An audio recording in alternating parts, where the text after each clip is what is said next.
Hello friends, welcome to my YouTube channel. आप लोग कैसे हैं? आई होप आप सभी लोग बहुत अच्छे होंगे। मैं आप सभी के बीच में फिर से एक नई कहानी लेके आ गई हूँ। पर इससे पहले मैं ये कहानी आप सभी लोगों को सुनाऊँ, प्लीज़ मेरे चैनल को लाइक, सब्सक्राइब और अपने दोस्तों के साथ मेरी कहानियाँ शेयर ज़रूर करिएगा।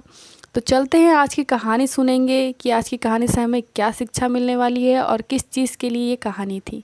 तो चलते हैं, कहानी को एंजॉय करते हैं आप सभी के साथ। और सुनाती हूँ मैं कहानी, किसान की घड़ी।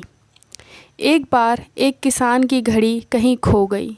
वैसे तो घड़ी कीमती नहीं थी, पर किसान उससे भावनात्मक रूप से जुड़ा हुआ था और किसी भी तरह उसे वापस पाना चाहता था। उसने खुद भी घड़ी खोजने का बहुत प्रयास किया। कभी कमरे में खोजता तो कभी बाहर, कभी अनाज के ढेर में, पर तमाम कोशिशों के बाद भी घड़ी नहीं मिली। उसने निश्चय किया कि वो इस काम में बच्चों की मदद लेगा और उसने आवाज़ लगाई, सुनो बच्चों, तुम में से जो कोई भी मेरी खोई घड़ी खोज देगा उसे मैं 100 रुपये इनाम दूंगा। फिर क्या था, सभी बच्चे ज़ोर शोर से देकर इस काम में लग गए। वे हर जगह की खाक छानने लगे, ऊपर नीचे, बाहर, आंगन में, हर जगह पर। घंटों बीत जाने पर भी घड़ी नहीं मिली। अब लगभग सभी बच्चे हार मान चुके थे और किसान को भी यही लगा कि घड़ी नहीं मिलेगी।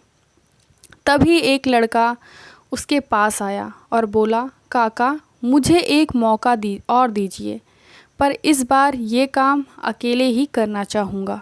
किसान का क्या जा रहा था, उसे तो घड़ी चाहिए थी। उसने तुरंत हाँ कर दी।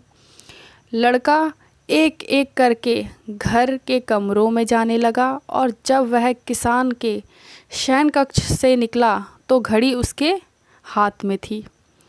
किसान घड़ी देखकर बहुत प्रसन्न हो गया और अचरज से पूछा, बेटा, कहाँ थी ये घड़ी?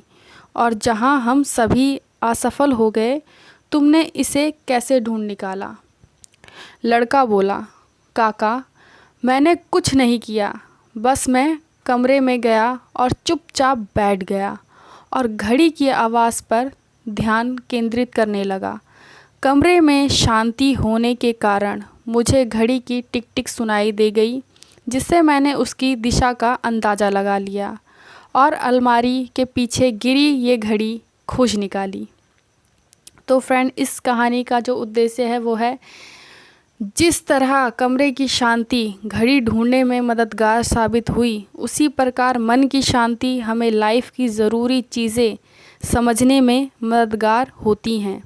हर दिन हमें अपने लिए थोड़ा वक्त निकालना चाहिए, जिसमें हम बिल्कुल अकेले हों, जिसमें हम शांति से बैठकर खुद से बात कर सकें और अपनी भीतर की आवाज़ को सुन सकें। तभी हम लाइफ को और अच्छे ढंग से जी पाएंगे। फ्रेंड्स, आज की कहानी यहीं ख़त्म होती है और ये कहानी आप सभी लोगों को कैसी लगी मुझे कमेंट्स में ज़रूर बताइएगा। फिर मैं आपके लिए एक अच्छी सी कहानी ज़रूर लेके आऊँगी, जिससे कोई उद्देश्य भी मिले। ऐसे ही मिलते रहेंगे फ्रेंड्स, तब तक के लिए बाय बाय।